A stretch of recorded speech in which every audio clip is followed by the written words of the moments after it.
नमस्कार दोस्तों, Bharat selection wing Lakhperabagh Barabanki के ऑफिशियल चैनल पर आप सभी का स्वागत है।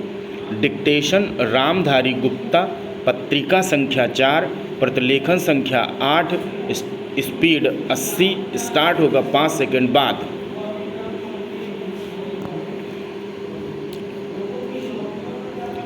अध्यक्ष महोदय, भारत में हम एक ऐसा रास्ता खोज निकालने की कोशिश कर रहे हैं जिस पर चलकर हम समाज को बदल सकें, ताकि धीरे धीरे वे सभी जो सदियों से वंचित रहे हैं समान नागरिक बन सके। प्रथम तो मेरे विचार से यह जरूरी है, मानवीय गौरव के लिए, लोकतंत्र के लिए, स्वतंत्रता के लिए। इसके अलावा यह व्यवहारिक दृष्टि से समान रूप से भी महत्वपूर्ण है। कारण यह है कि अगर ऐसा नहीं होगा तो तनाव पैदा होंगे और कोई भी खुशहाल नहीं हो सकेगा और ऐसी स्थिर सामाजिक स्थिति नहीं बन पाएगी जिसमें आर्थिक प्रगति संभव हो सके। भारत ने पिछले वर्षों में काफ़ी प्रगति की है। स्वाधीनता प्राप्ति के बाद से 1962 तक हमारी प्रगति काफ़ी उल्लेखनीय रही है।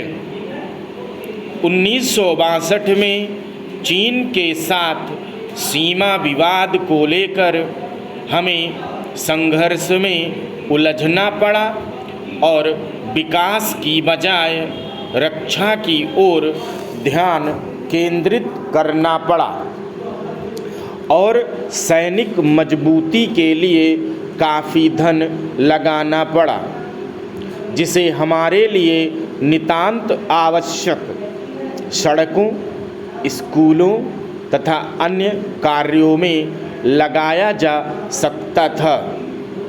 लेकिन उस समय तक हमने देश की रक्षा की ओर कतई ध्यान नहीं दिया था।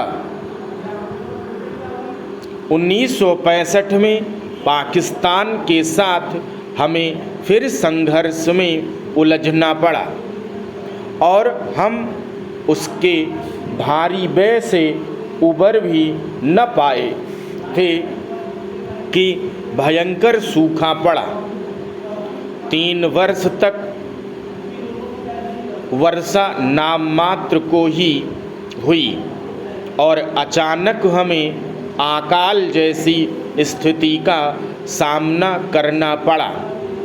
लेकिन यह हमारी जनता के साहस, धैर्य तथा उनकी सहयोग भावना का परिचायक है कि इतनी निराशापूर्ण स्थितियों के बावजूद अकाल से एक भी मौत नहीं हो पाई।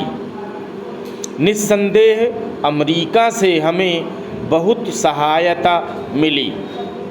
अन्य देशों ने भी सहायता की। स्वयंसेवी संगठनों ने भी सहायता दी और वह एक ऐसा समय था जब हम कृषि के नए तौर तरीकों की शुरुआत कर सके।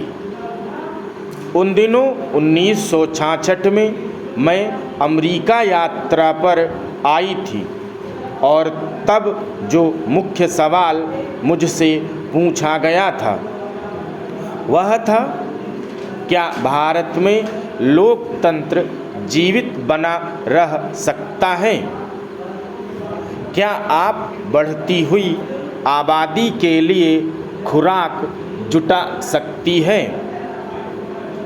बाद में हमने अखबारों में ऐसी सुर्खियां भी देखी, क्या भारत जीवित रह सकेगा? आप सब ने देख लिया है कि भारत आज भी जीवित है।